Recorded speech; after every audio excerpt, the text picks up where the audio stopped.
In the heart of medieval Europe, an astonishing ritual was born, the conferral of knighthood. It involved a mysterious rite known as the Accolade ceremony. This wasn't merely about bestowing military honors, it was about transforming a young man into a symbol of chivalry and virtue. Before tonight is over, you will understand how these rituals came to be and their profound significance in shaping the medieval world. Imagine a young man on the verge of becoming a knight. He is led into a castle's great hall filled with minstrels and the poor seeking alms.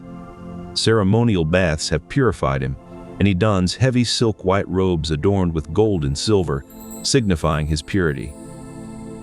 The ceremony begins with a sharp call of long trumpets, announcing the start of this solemn ritual. His mother lays out a pristine white shirt and pants, symbolizing purity. After an all-night vigil before the altar in the church, he attends Mass. This is not just a religious observance, it's a spiritual cleansing meant to prepare him for what's to come. The climax of the ceremony arrives with the Accolade. The term originates from Middle French accolade, meaning embrace or bestowal of knighthood, which entered English by 1591. The ritual involves a lord tapping the flat of his sword on the candidate's shoulder or neck. This action signifies the conferral of knighthood, imbuing him with new responsibilities and virtues. But where did this ritual come from? Its roots can be traced back to ancient practices of anointing warriors with holy oil or conferring a spiritual blessing. The term accolade derives from the Latin column, meaning neck. This ancient practice has evolved into a powerful symbol of knighthood and chivalry in medieval society. As the ceremony concludes, a great meal is prepared to celebrate this new knight's journey. It includes fresh game and white bread, symbolizing purity and renewal. Before we begin, a small request. Most of the people listening tonight aren't subscribed. If this channel has ever helped you drift off, take a moment to subscribe. It's free, it helps this channel more than you'd think, and you can always change your mind later. And if you feel like it, leave a comment telling me where in the world you're listening from and what time it is where you are. I love reading them. One more thing before we begin. I'm also a co-founder of a sleep app built to be the most affordable one out there. No ads, ever. Just sounds and stories made to help you sleep. It may not be released yet as this video goes up, but if you're watching a little later, it might be out by now. Just search for it. It should be easy to find. It works on iPhone, Android, and everything in between. Downloading it is the best way to support this channel. In the medieval world, the Accolade ritual held a place of honor and significance. This was not just any ceremony, it marked the moment when a young man became a knight. At the heart of this ritual lay an ancient symbol, the sword tap. The term accolade itself derives from the Old French word for embrace. This embrace symbolized not just a physical gesture, but also the embracing of a new role and responsibilities. Preparations for the Accolade ritual were meticulous. The mother of the candidate would lay out specific clothing, a white vest, golden spurs, and an ermine tunic. These garments held symbolic significance, representing purity and the new status of the knight-to-be. But it was the sword tap that held the most significance. This act represented the conferring of knighthood and all its responsibilities. Over time, this ritual evolved. The church played a role in mitigating the practice, transforming rough blows into light taps with the sword. This evolution signified not just a change in ritual, but also a shift in the understanding of knighthood and its duties. The sword tap became more than a symbol. It was a tangible connection to the honor and chivalry that defined a knight's life. And as the young man received this tap, he would step into his new role, forever changed by the ritual of the Accolade. The transformation from warrior to knight is a profound one in medieval society, marked by ritual and symbolism. The Accolade ceremony, with its rich history and significance, plays a central role in this spiritual journey. The ceremony in parts of medieval France was known as cole. It involved a rough blow to the neck, signifying the warrior's acceptance into this higher order.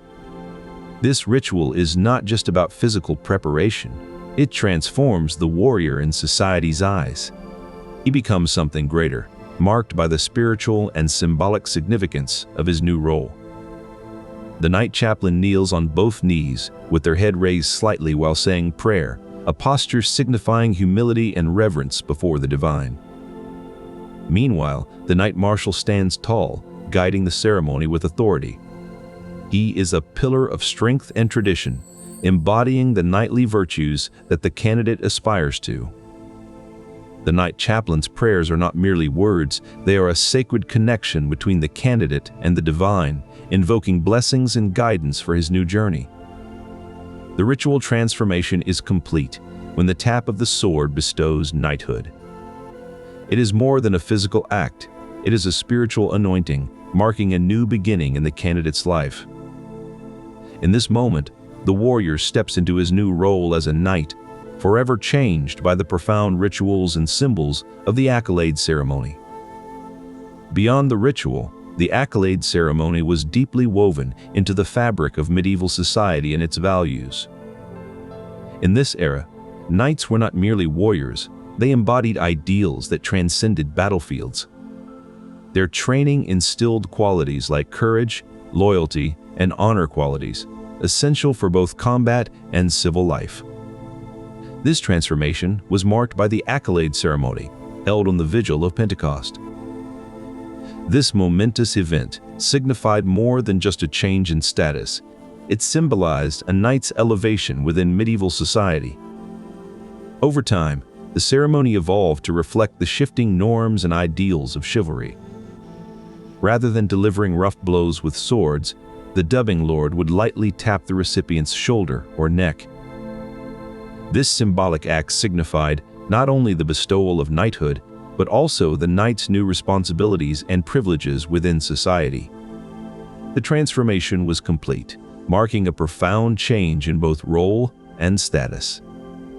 The journey of the Accolade ceremony, from its origins to its evolution and significance in medieval society, highlighting the rituals, symbols, and transformative power of becoming a knight, has left an indelible mark on art and popular culture.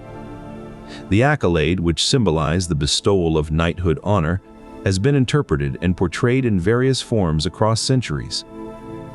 Literature has also taken up the theme of the Accolade ceremony, often using it to explore themes of honor, transformation, and status.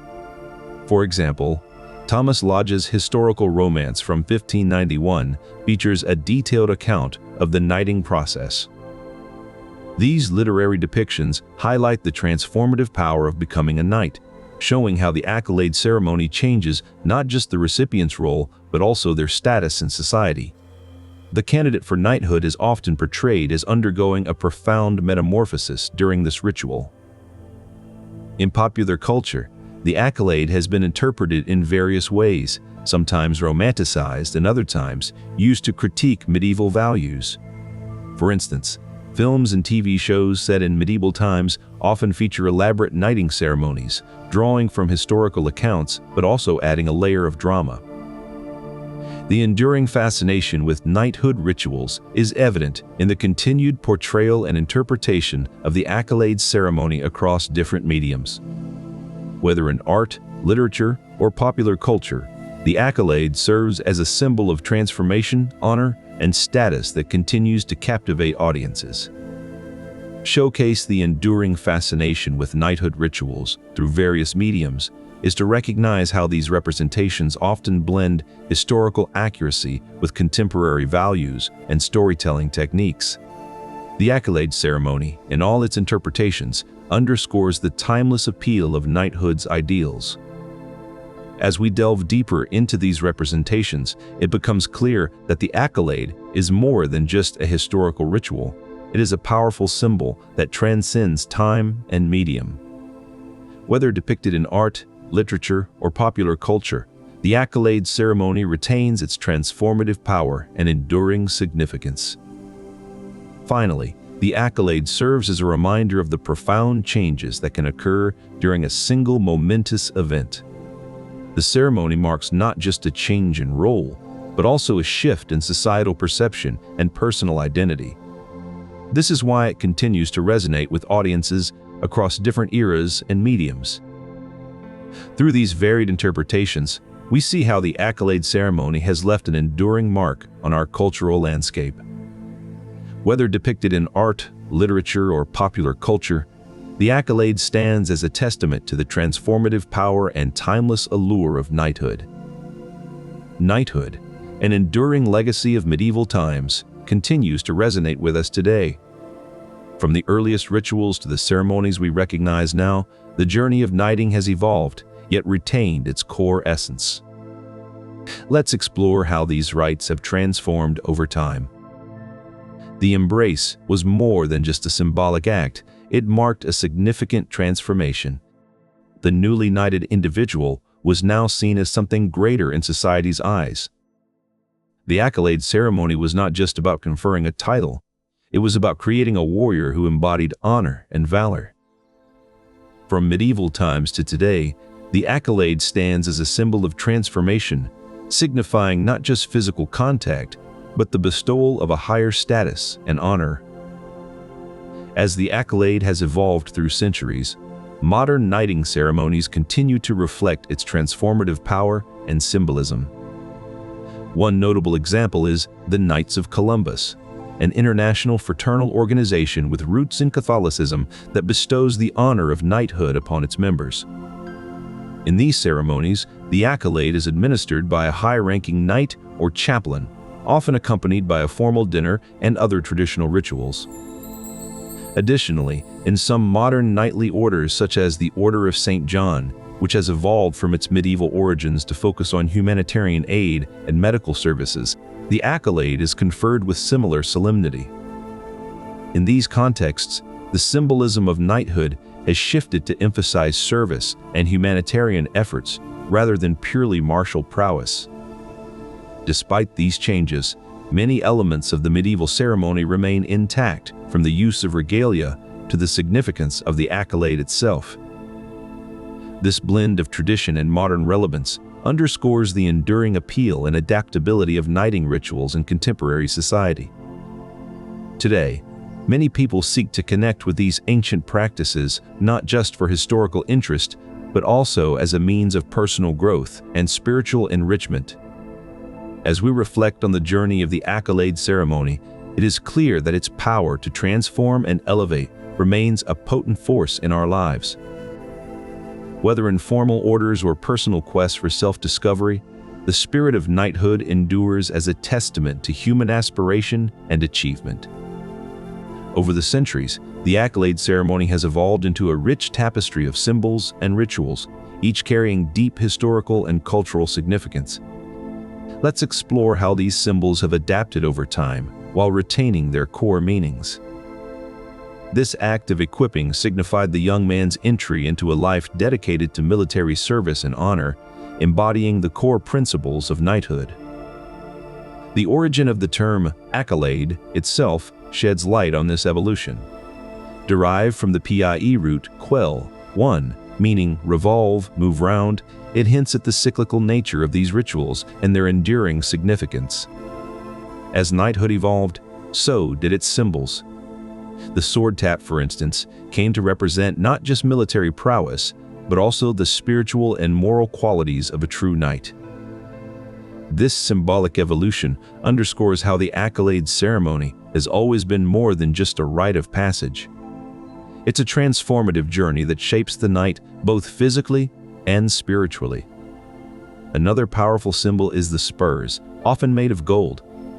These not only marked the candidate as a warrior, but also signified his readiness to serve and protect.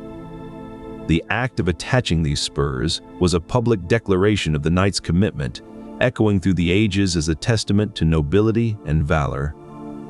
These symbols have persisted not merely because of their historical significance, but also due to their adaptability. Over time, they have come to represent more than just martial prowess. They embody the ideals of chivalry, honor, and selfless service, qualities that transcend any specific era or culture. The journey from being a mere candidate to a fully fledged knight is a profound one, marked by these potent symbols. Each step in this ritual process carries a deep resonance that echoes through generations. Whether it's the first time girding with a sword or the final tapping of the flat blade on the shoulder, these acts carry the weight of tradition and the promise of transformation. Through the evolution of these symbols, we see not just how knighthood has changed, but also how its core values have endured. The Accolade ceremony remains a powerful testament to human aspiration and achievement. This journey through symbols highlights the rich tapestry of medieval knighthood, offering insights into how cultural values and traditions have evolved over time. At the core of medieval knighthood lies a set of values and principles collectively known as the Knight Code. This code of honor, chivalry, and virtue guided knights through their lives and battles. One of the foundational elements of this code is honor. For a medieval knight, honor was not merely an abstract concept, but a tangible force that permeated every aspect of life. Honor dictated how knights conducted themselves in battle and in court. It was seen as the highest virtue, embodying courage, loyalty, and dignity. Chivalry, another cornerstone of the Knight Code, encompassed ideals such as courtesy, gallantry, and protection of the weak. Medieval knights believed that their strength and skills were gifts to be used in service of others, particularly those who could not defend themselves. Virtue, the third pillar of this code, emphasized moral excellence and righteousness. Knights were expected to uphold these virtues not only in battle, but also in their everyday lives. These rituals embodied the essence of the Knight Code, a blend of strength and service, courage and courtesy, all bound together by honor. The knights who embraced this code were seen as exemplars of virtue, their actions echoing through generations, shaping the cultural fabric of medieval society. The journey from warrior to knight was not just a personal transformation, but a beacon for society, embodying the ideals that medieval communities held dear. Through their adherence to this code, knights passed on these values to future generations, ensuring that the spirit of chivalry and honor endured. The Godmother's task was not merely ceremonial, it carried deep symbolism and spiritual weight. She dressed the candidate in his red hood and mantle, typifying the blood he should be willing to shed for Holy Church. These garments signified more than mere attire. They were emblems of the young man's commitment and devotion. The Church, recognizing the brutality of earlier practices, intervened to mitigate the ritual. Instead of a rough blow, the dubbing lord would deliver a light tap with the sword.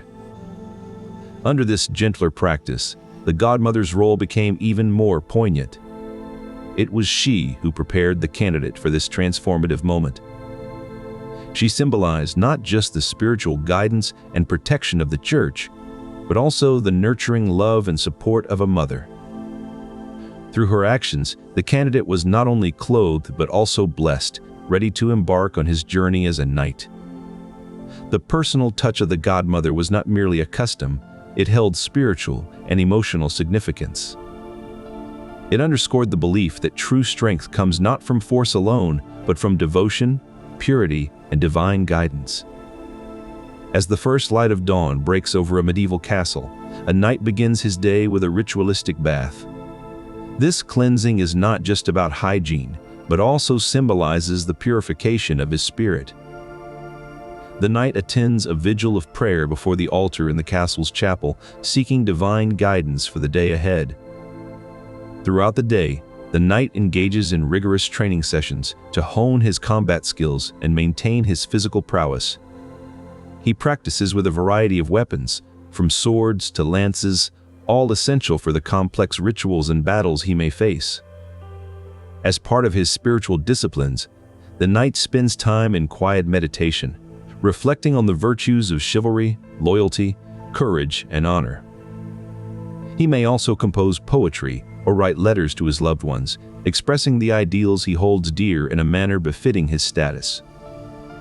The knight's daily routine is punctuated by formal ceremonies and gatherings where his role as a protector of the faith and a symbol of nobility is reaffirmed. One such ceremony involves being girded with a sword or receiving golden spurs, acts that symbolize his willingness to shed blood for the faith.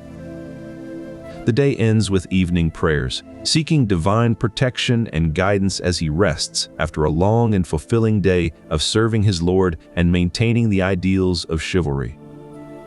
This rhythm of physical training, spiritual reflection, and formal ceremony brings to life the daily realities and spiritual disciplines of being a knight in medieval society.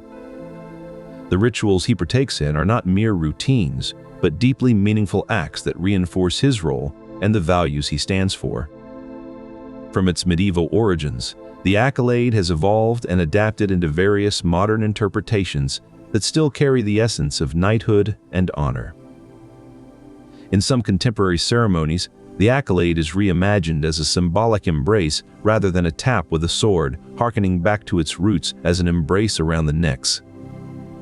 This modern interpretation emphasizes the welcoming and supportive aspect of knighthood, reflecting how a knight should uphold and protect society. In other adaptations, the Accolade ceremony involves the presentation of a symbolic collar or badge, signifying the new responsibilities and privileges that come with knighthood. These modern versions often include speeches and rituals that underscore the values of chivalry, courage, and loyalty, mirroring the historical significance of the Accolade.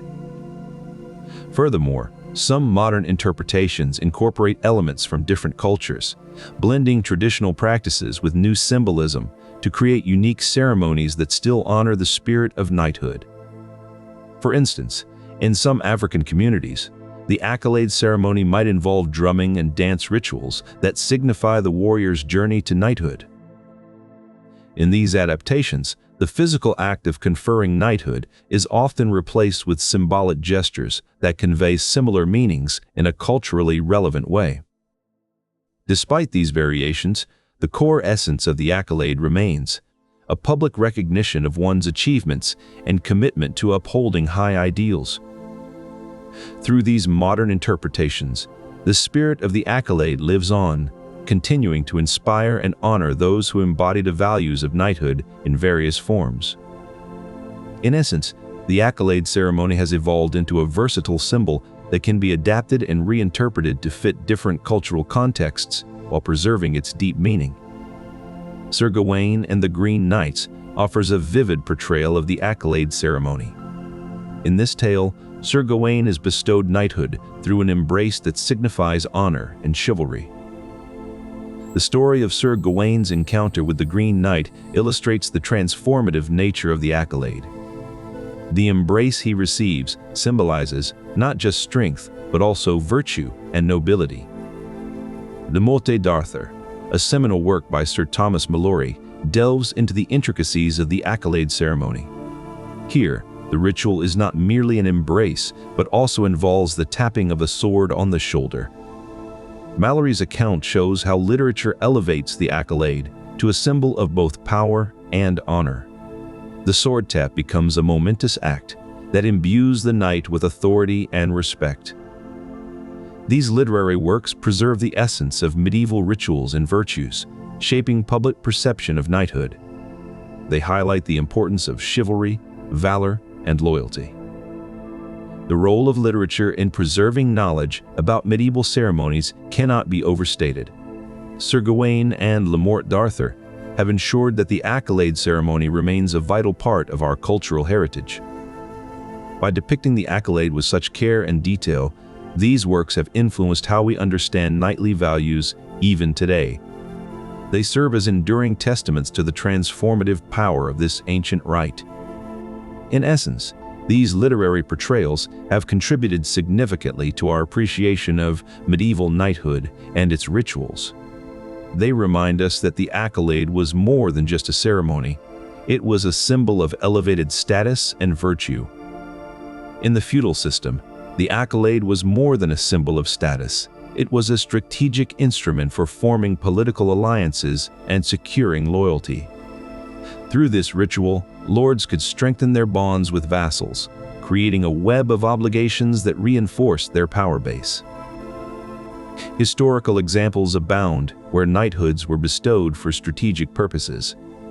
In the early 12th century, King Henry II of England knighted his son and successor, Prince Richard, known as the Lionheart. This act not only elevated Richard in status, but also signaled a strengthening of dynastic ties within the royal family. Similarly, during the Crusades, powerful nobles often knighted their key allies and commanders to forge bonds that would prove invaluable on the battlefield. These strategic knighthoods ensured that loyalty was not merely pledged, but also reinforced through a sacred ceremony. The power dynamics at play were multifaceted. Lords saw the accolade as a way to extend their influence, while vassals and newly knighted individuals gained status and protection within this intricate web of fealty. The ceremony thus became a critical ritual in the political landscape, reinforcing hierarchies and alliances alike. In the grand tapestry of medieval politics, the Accolade ceremony was more than a rite of passage. It was a strategic move that helped shape the political landscape. By bestowing knighthoods, lords could navigate the complexities of feudal loyalty and solidify their power bases, ensuring stability and allegiance in an ever-shifting political arena. As we delve deeper into the ritual's significance, we recognize that the accolade was not just a symbol of honor, but also a potent political tool. It transformed warriors into essential figures in society's eyes and bound them more tightly to their lords, forging unbreakable bonds that echoed through generations. At the heart of this ritual was the knight chaplain, who conducted the prayers during the ceremony. The prayers were essential to the spiritual significance of the event, seeking divine blessing on the newly knighted. The knight marshal guided the knight chaplain to and from the altar for these prayers, underscoring the importance of divine involvement in the creation of a knight. In addition to prayers, the ceremony included rituals such as purification baths and ceremonial robes adorned with gold and silver, which symbolized the spiritual cleansing and elevated status of the knight-to-be. In some traditions, knighting involved being equipped with arms and girded with a sword, signifying the knight's readiness to defend not just their lord, but also their faith. This symbolism highlighted the dual spiritual and martial nature of knighthood. Over time, this religious dimension became increasingly prominent in the accolade ceremony. The transformation of a warrior into a knight was seen as akin to baptism, a rebirth under divine grace and protection. Through these rituals and symbolism, the accolade ceremony emphasized the spiritual significance of becoming a knight in medieval society. It upheld Christian values and bound knights more closely to their faith and duties. The transformation of warriors into knights through the accolade ceremony was not just a political tool, but also a profound spiritual journey that echoed deeply in the lives and duties of medieval knights. For those who took their vows and received their knighthood, the divine blessing bestowed during these ceremonies was a source of strength and guidance as they carried out their duties and honored their faith. Beyond the divine blessing bestowed during knighthood ceremonies, the accolade itself varied greatly across European regions, reflecting unique cultural traditions and rituals. German rituals were known for their elaborate girding of the candidate with a sword and attaching golden spurs, symbolizing the knight's willingness to shed blood for his faith. These regional variations highlight the rich diversity of the accolade ceremony across different parts of medieval Europe, adding depth to its significance and transformative power. Each variation reflects the cultural nuances and symbolic importance placed on the act of becoming a knight, showcasing how this rite of passage was deeply embedded in local traditions.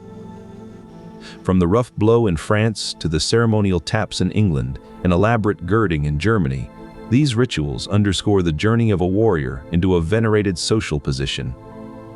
The accolade ceremony, with its myriad forms and deep cultural roots, stands as a testament to the diversity and richness of medieval European society.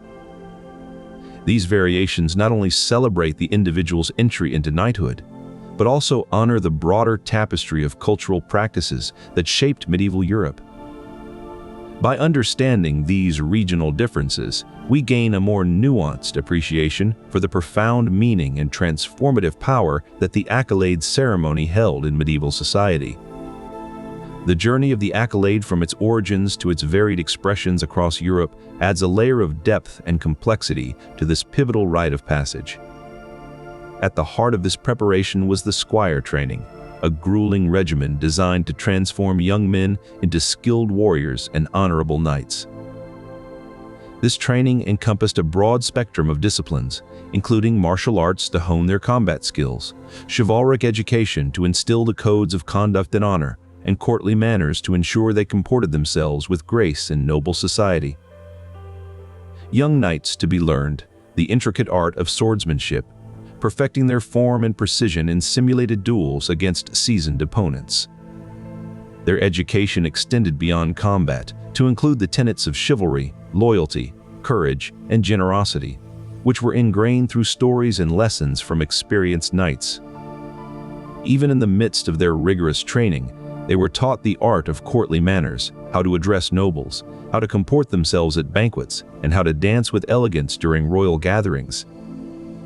The transformation from a raw recruit to a knight was not merely physical, but also deeply spiritual and moral, reflecting the profound significance of the Accolade. This journey required years of dedication and hard work, culminating in a sacred ceremony where their new status was bestowed through the symbolic embrace, the Accolade. The seriousness and transformative nature of this journey underscore the gravity and honor bestowed upon those who earn the title of knight. As they stood before their peers, with the weight of history on their shoulders, it became clear why the Accolade was more than just a title. It was a testament to their commitment, courage, and unwavering dedication to the codes of chivalry. Beyond the pomp and ceremony, there was another layer to the Accolade, one that shone a light on women's history within medieval society. In certain regions, women played significant roles in the rite of passage ceremonies, bestowing knighthood. One notable example is the Order of the Hatchet, where female members were not just observers, but active participants. The Order of the Hatchet, founded by Queen Jadwiga of Poland in 1293, was a military order dedicated to protecting the kingdom. Women within this order were not merely symbolic figures, but trained warriors who fought alongside their male counterparts. During Accolade ceremonies, these women were integral in conferring knighthood upon deserving candidates. Their involvement underscored the transformative power of knighthood. It wasn't just about becoming a warrior, but embodying ideals of honor and courage. Elsewhere in medieval Europe, women often took on the role of godmothers during these ceremonies. This ritual symbolized not just a military duty, but a spiritual commitment, one that women played a crucial part in shaping. Through these roles, women left their mark on the Accolade ceremony, highlighting their influence and participation in medieval society's most esteemed institutions. Their presence broadened the understanding of societal dynamics, showcasing a more inclusive view of medieval life. In the end, the Accolade wasn't just about creating knights, but upholding the values that shaped their world, and women were integral to this process. In battlefield practice, the Accolade ceremony was about more than just conferring knighthood. It was a transformative process that turned warriors into exemplars of society's values. The Accolade was not merely a symbolic act, but a practical initiation into the elite ranks of medieval warfare. In battles like Crécy and Poitiers, knights demonstrated their prowess not just with martial skill, but by embodying the chivalric ideals they had been trained in. At Crécy, knights fought not just for victory, but to uphold the honor and dignity of their order. Their training in courtly manners and ethical conduct was as important as their mastery of arms. In the heat of battle, knights were expected to show restraint and valor, qualities that set them apart from ordinary soldiers. The transformation brought about by the Accolade was not just a matter of prestige, but of real-world impact and significance on the battlefield. As the Accolade ceremony unfolded, transforming ordinary individuals into knights of esteem and might, it became woven into the tapestry of regional legends across medieval Europe. In these tales, the journey to knighthood was marked by trials, heroism, and the divine intervention of saints. In the Arthurian legends of Britain, the young Sir Gawain was said to have faced the perilous challenges of Sir Bertilak de Hautezert. This was no ordinary contest, but a test of chivalry and virtue. Gawain's trials included an exchange of blows, where he was struck 3 times with the Green Knight's axe. Yet, Gawain's courage and honor were unwavering. Across the Channel in France, the Song of Roland recounted the legendary deeds of Charlemagne's rearguard, Roland. As a central figure in this epic tale, his bravery and martyrdom were celebrated. Roland's final stand at Roncevaux Pass against overwhelming odds was seen as a symbol of unyielding valor. His last act was to sound his horn, summoning help that would arrive too late. In both tales, the knight's journeys echoed the spiritual and physical transformation signified by the Accolade. Their trials were seen as divine tests, and their eventual triumphs hallowed their names. These regional legends served to highlight the cultural depth and reverence for knighthood across Europe. They showed that the path to becoming a knight was not just an act of conferral, but a journey marked by trials and divine recognition. For the people of medieval times, these tales were more than mere stories. They encapsulated the essence of what it meant to be a knight, a role imbued with divine grace and earthly might. Through these legends, the Accolade ceremony was elevated to a sacred rite of passage, transforming ordinary individuals into symbols of honor and virtue. The Accolade ceremony wasn't just a personal honor, it was a political tool wielded by medieval lords to maintain power and influence. In this intricate dance of feudal dynamics, the knighting ritual served as a crucial cog in the machinery of control. Imagine the grand hall of a medieval castle, filled with the murmurs of nobles and their retinues. The ceremony commences not merely as a rite of passage, but as a strategic move in the game of power. The lord, standing tall and commanding, confers knighthood upon his chosen vassal with a tap of the sword. This act isn't just about conferring honor, it's about creating allegiances. As knights were created, so too were bonds of loyalty and obligation. Each new knight became a political asset bound to serve and protect his lord. In the sprawling feudal networks of medieval Europe, the Accolade ceremony wasn't just about individual advancement, it was about fortifying alliances and extending influence. Think of the knighting ceremony as a strategic maneuver on the chessboard of feudal politics. Each newly dubbed knight was a piece moved into position, ready to serve his lord's interests. The ritual wasn't just about the knight, it was also about the lord who conferred the honor. It was a demonstration of his power and authority. In the intricate web of medieval politics, the Accolade ceremony was more than a symbolic act. It was a tactical move in a complex game of control and influence.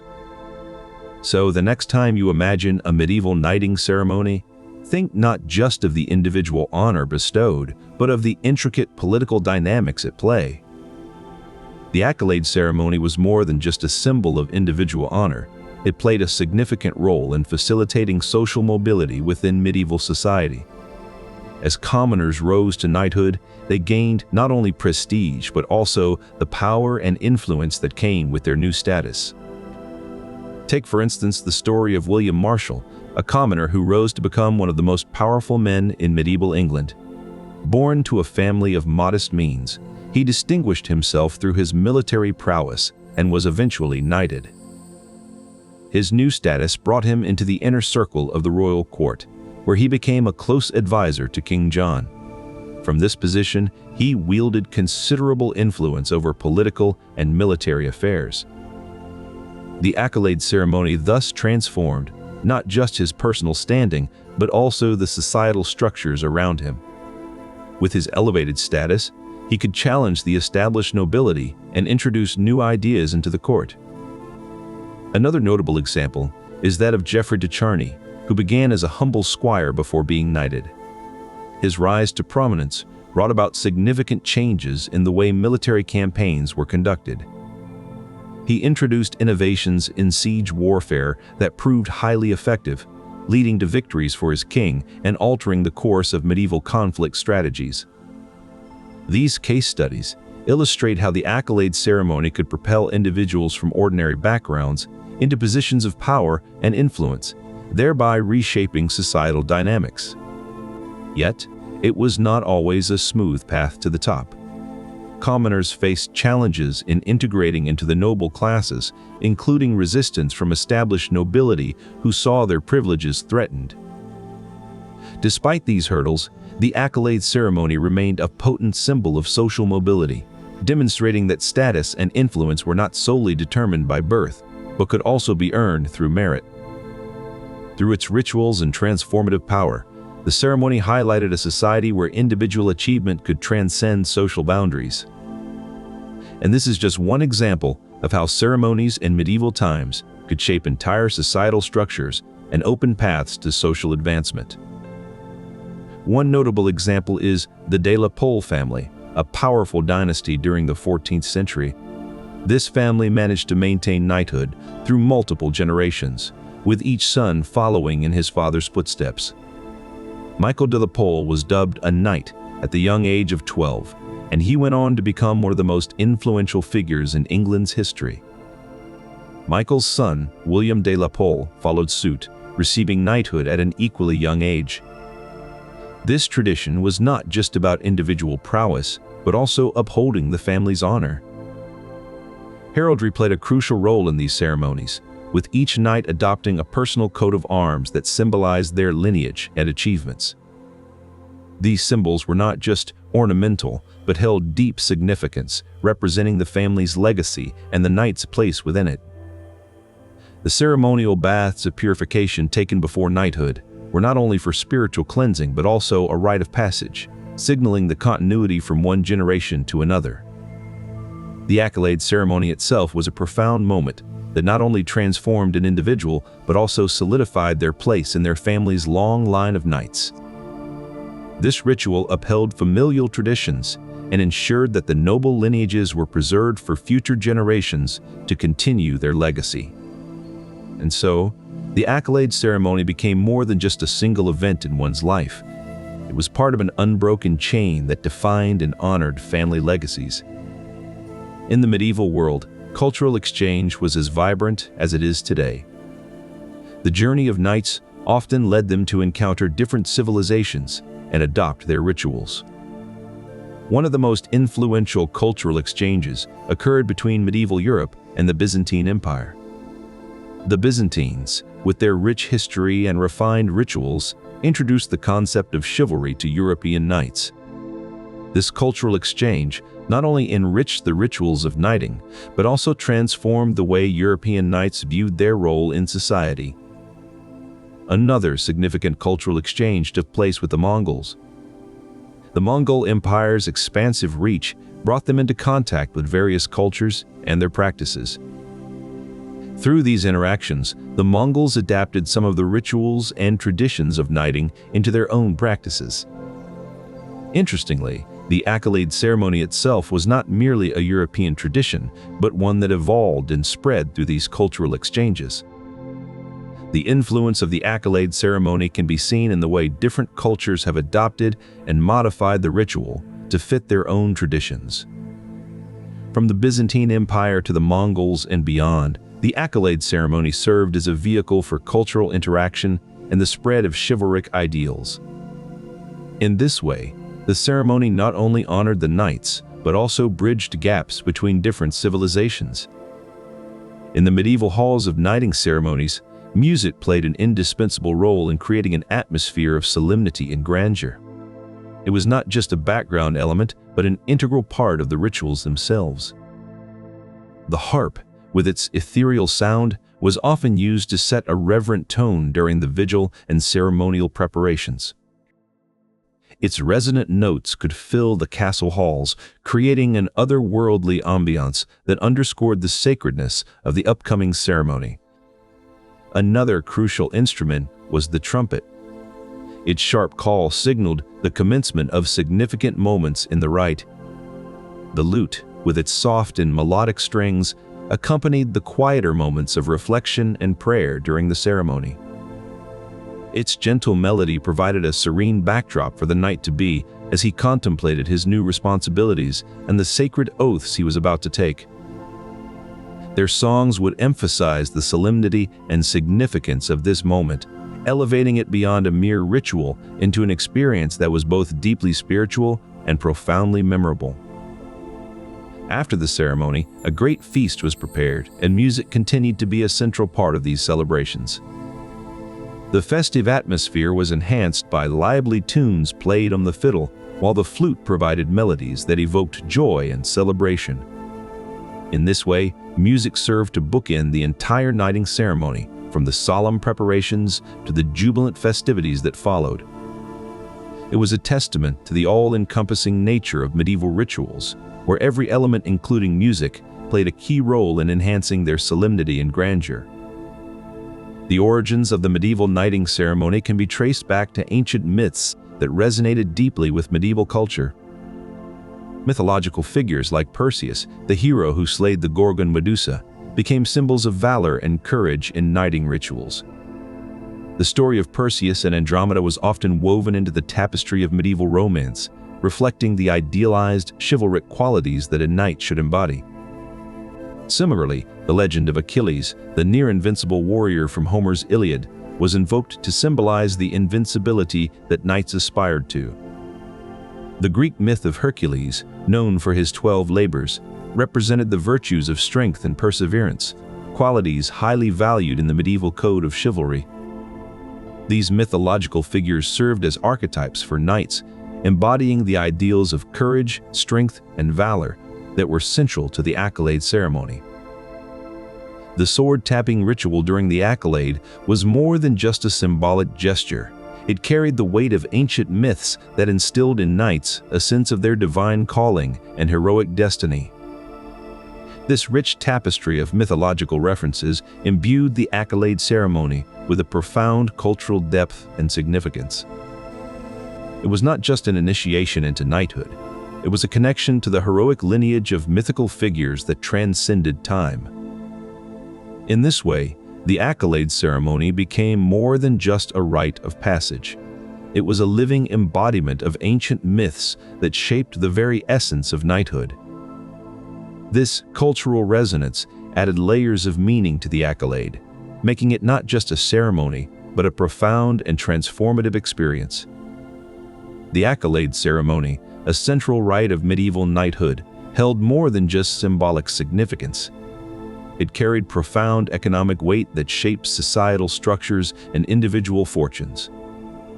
In the feudal system of medieval Europe, land was the primary source of wealth and power. The granting of lands to knights was a crucial aspect of the Accolade ceremony. As a reward for their service and loyalty, newly bestowed knights often received extensive tracts of land. These grants not only provided them with personal wealth, but also solidified their political influence. This wealth distribution model ensured that the nobility and knights were well rewarded for their roles in protecting and expanding the realms they served. In turn, these wealthy knights were expected to maintain armies, build castles, and support their lords in times of conflict or need. Their economic stability was a pillar of medieval society's military readiness. The economic power of knighthood did not stop at land ownership. It also extended to the control over local resources and communities, which further cemented their social and political standing. In essence, becoming a knight was more than a mere honor or ritual. It carried significant economic clout that rippled through the feudal hierarchy, influencing both local governance and broader military strategies. This economic weight underscored the transformative nature of the Accolade ceremony. It was not just a rite of passage, but a profound shift in social and economic status. The journey from commoner to knight was thus marked by an influx of wealth and responsibility that reshaped the newly knighted individual's role in society. In conclusion, the Accolade ceremony held more than just symbolic or cultural importance. It was an economic engine that drove the fortunes and strategies of medieval nobility. This intersection of personal honor with economic power highlights how deeply integrated these aspects were in the medieval feudal system. This all-night vigil, a practice deeply ingrained in medieval rituals, is not merely an act of devotion but a symbolic gesture laden with meaning. It signifies the candidate's readiness to embark on his journey towards knighthood. In the dimly lit castle chapel, the aspiring knight kneels before the altar, his thoughts focused on the path that lies ahead. The quietude of the night is punctuated only by the soft rustle of parchment as he reads from scriptures. This period of prayer and reflection is not just a spiritual exercise, but also a vital preparatory rite. It serves to cleanse the candidate's mind and soul, readying him for the sacred duties that lie ahead. The medieval text, De Re Militari, describes this vigil as a time when the candidate must confront his fears and doubts, seeking inner strength before facing the challenges of knighthood. As dawn breaks, signaling the end of his vigil, the young man rises with a newfound resolve. His spiritual journey is not yet complete, but he has taken the first crucial steps towards becoming a knight. This moment of transition is marked by a sense of anticipation and reverence. It signifies the start of the Accolade ceremony, where he will be symbolically tapped on the shoulder or neck with a sword. The vigil serves as a reminder that knighthood is not merely about martial prowess, but also about spiritual fortitude and inner strength. As the ceremony unfolds, the significance of this preparatory vigil becomes evident in the solemnity and sacredness that permeate the air. Squires, as they were called, learned swordplay from seasoned masters. Their training was not just theoretical. It involved hours of practice, perfecting the techniques needed to face an opponent in battle. The art of horsemanship was another crucial component. Knights were expected to be skilled riders, able to maneuver their steeds with precision in the heat of battle. Wrestling, too, was part of their training regimen. It honed their strength and agility, making them formidable even when disarmed. This preparation was more than a rite. It was a testament to the seriousness and honor that knighthood carried in medieval society. The Accolade ceremony, thus, was not just a formal bestowal, but a culmination of arduous training and mastery of medieval martial arts. It was a journey from squire to knight, forged through discipline, skill, and the unyielding pursuit of excellence in martial arts. As the newly knighted stood tall, clad in his ceremonial robes and ready to face the world's challenges, it became clear that the Accolade was more than a symbol. It was a testament to their hard-earned skill and readiness. In medieval Europe, the path to knighthood was not merely an honor conferred in a ceremony, it was a journey of proving one's worth through martial prowess and public display. Tournaments were grand spectacles, where squires and aspiring knights could demonstrate their skill and courage in front of peers, lords, and ladies. These competitions were not just about individual prowess, they also served as a display of collective might and unity within a lord's retinue or a kingdom's forces. Knights in training would participate in various martial arts, from swordplay and jousting to archery and wrestling, each showcasing different aspects of combat mastery. The tournaments held a significance beyond personal glory. They were integral to the Accolade process, serving as a proving ground for knights to be.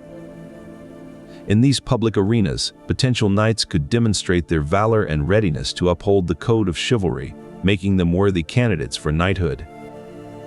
The spectacle of a tournament was not merely a display of skill, it was a testament to the transformative journey from squire to knight, from apprentice to warrior. In these arenas, the aspirants' martial abilities were put to the test in front of a public audience that included their peers and potential benefactors. The public nature of these tournaments highlighted the importance of martial prowess in medieval society, where strength and courage were highly valued. More than just a competition, a tournament was a rite of passage that affirmed the squire's transition into knighthood, a public affirmation of their new status and responsibility. With each tournament won, the aspiring knight stepped closer to the day when he would receive the Accolade, the symbol of his readiness and prowess. Thus, Tournaments were not just thrilling events, but critical milestones in the journey to knighthood, embodying the spirit of martial excellence and public esteem. In the end, the Accolade ceremony marked not just an individual's achievement, but also the culmination of a public journey where every display of skill and valor counted. When a young squire kneeled before the dubbing lord, awaiting his accolade, he knew that this moment marked more than just a personal triumph. It was also an entry into the world of heraldry, where each coat of arms told a story of lineage and valor. Heraldry, the language of coats of arms, was deeply interwoven into the fabric of medieval society. It served as a visual record of a knight's lineage, achievements, and allegiances. Each coat of arms was unique, designed to reflect the bearer's heritage or significant deeds. They were often chosen during times of military service or conferred as a reward for notable accomplishments. For example, a knight who demonstrated exceptional bravery in battle might be granted a lion rampant on his shield, a symbol of courage and ferocity. This addition to his coat of arms signified not just individual valor, but also the continuity of his family's martial traditions. The display of this newly bestowed coat of arms was a public affirmation of the knight's lineage and the values he embodied. It marked him as part of a noble legacy, bound by shared ideals of chivalry and loyalty. This visual language held profound meaning in medieval society. It was a way to navigate the complex web of alliances and enmities, to recognize kinship and allegiance at a glance. Heraldry's importance extended beyond personal prestige. It played a crucial role in political dynamics. A king or lord might grant a specific device to a loyal vassal, creating a visible tie that bound the recipient to their benefactor. For the knight, receiving and displaying his coat of arms was a tangible symbol of his transformation from squire to knight. It signified not just his personal achievements, but also his integration into the broader tapestry of medieval nobility. In essence, the bestowal of a coat of arms was more than just an honor. It was a public proclamation of lineage and values that resonated deeply within medieval society. This ritual underscored the idea that knighthood wasn't merely an individual accomplishment, but a communal recognition, binding the newly knighted to his lineage and the societal values they upheld. As the new knight stood before the assembly, bearing his coat of arms for all to see, he embodied not just his own deeds, but also the enduring legacy of those who came before him. The journey from squire to knight was thus complete, marked not only by a ceremonial tap on the shoulder, but also by the conferral of a visual badge that spoke volumes about his heritage and achievements. In this way, heraldry became an integral part of the Accolade ceremony, transforming a private moment into a public affirmation of lineage and valor. In the intricate world of medieval diplomacy, a powerful tool emerged in the form of the Accolade ceremony. This rite, which bestowed knighthood upon deserving candidates, became more than just a symbol of valor and lineage. It served as a strategic instrument in the complex dance of alliances and politics. At the heart of this evolution lay the significance of knighthood itself. The act of bestowing knighthood, known as the Accolade, was not merely a private moment, but a public affirmation that carried immense weight in medieval society.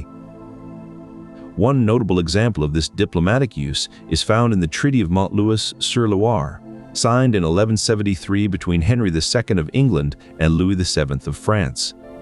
As part of this agreement, each king knighted the other's sons, forging a bond not just between monarchs but also between their future heirs. This act was more than a simple show of courtesy.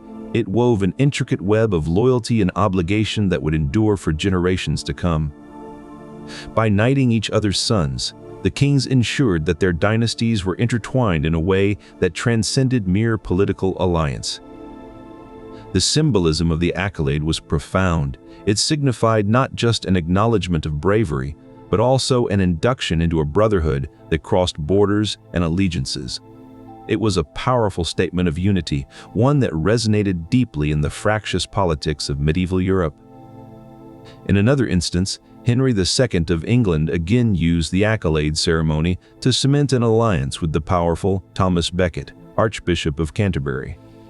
This strategic move not only strengthened ties between the crown and the church, but also demonstrated a subtle balance of power, one that was crucial in maintaining stability within his realm. These acts of knighting were not merely ceremonial gestures, they carried the weight of diplomatic strategy. Each tap of a sword on a shoulder was a calculated move in the grand chessboard of medieval politics, designed to forge alliances, neutralize threats, and secure dynastic futures. Thus, the Accolade ceremony transcended its origins as a simple rite of passage and evolved into a potent tool of medieval diplomacy. It became a means by which kings and noblemen could forge alliances, secure loyalties, and shape the political landscape of their time. And as the centuries passed, this tradition continued to hold sway, a testament to the enduring power of ritual and symbolism in the complex web of medieval politics and alliances. In its most profound sense, the Accolade ceremony was not just about knighthood, it was about diplomacy, about forging bonds that transcended borders and bloodlines. And in this way, the tap of a sword on a shoulder became a language unto itself, one that spoke volumes about power, loyalty, and the intricate dance of medieval politics.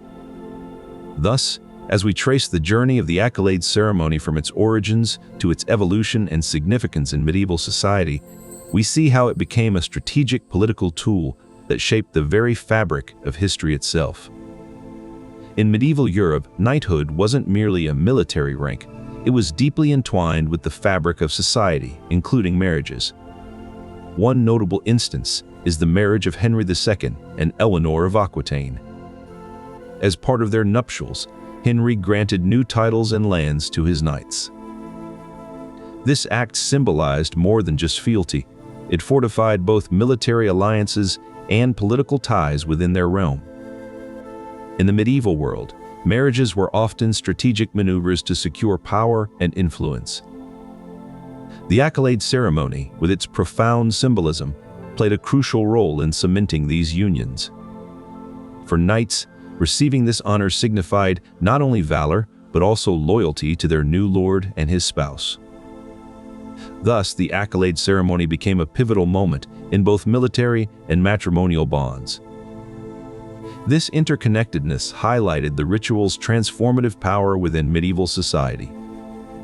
As these ceremonies evolved, they came to embody more than just knightly prestige. They represented the very fabric of political and social alliances. The Accolade ceremony's significance thus deepened, becoming a cornerstone in medieval societal structure. In medieval society, the Accolade ceremony wasn't just a personal milestone, it held profound political significance. Feudal allegiances played a crucial role in determining who was knighted and how this transformed their place within the power hierarchy. The term feudal allegiances refers to the network of relationships and loyalties that bound medieval societies together.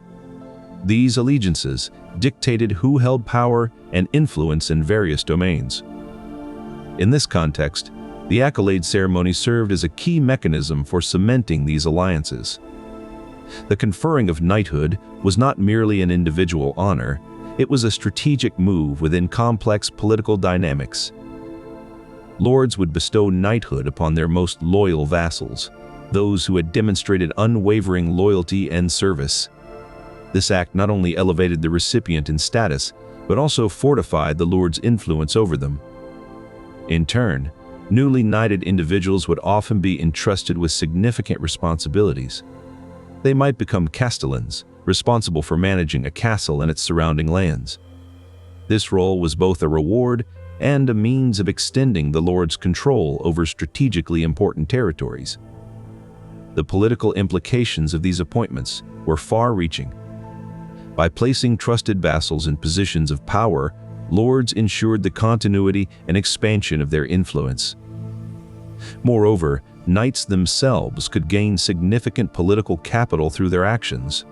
Performing heroic deeds or demonstrating exceptional military prowess could attract the attention and favor of higher-ranking nobles. This dynamic created a self-reinforcing cycle. As knights rose in prominence, they could attract more powerful patrons who might further enhance their status and influence.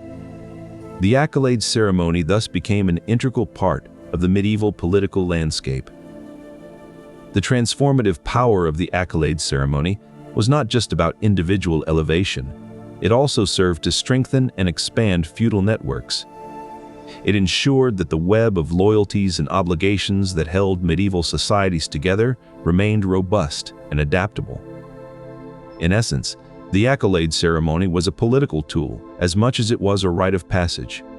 It reinforced existing alliances and forged new ones, weaving an intricate tapestry of feudal allegiances that underpinned the stability and dynamics of medieval society. Beyond its ceremonial significance, the Accolade was also deeply entwined with the ideals of courtly love. Chivalric love, or courtly love as it came to be known, was a concept that permeated the code of conduct for knights. In this tradition, the Accolade ceremony often served as a symbolic representation of the knight's dedication to an idealized form of romantic love. During the ceremony, a young woman would often bestow knighthood by tapping a sword on the recipient's shoulder or neck. This gesture symbolized not just a military appointment, but also a commitment to honor and loyalty in love. The idealization of love played a significant role in shaping the character and transformative power of knights. As the knight took his vows, he was not just entering into a military order, but also pledging to uphold the highest ideals of love and chivalry. This blend of martial prowess and romantic devotion was a cornerstone of medieval chivalry. The ceremony itself often featured symbolic elements that reinforced these ideals. For example, the use of a sword by a maiden to confer knighthood was seen as a powerful act that combined military might with romantic grace. This symbolic intertwining of love and honor was a key aspect of what it meant to be a knight in medieval society. As knights took their vows, they were essentially becoming both warriors and lovers in the idealized sense. This dual identity was a powerful force that shaped the character of knights and their role in medieval society.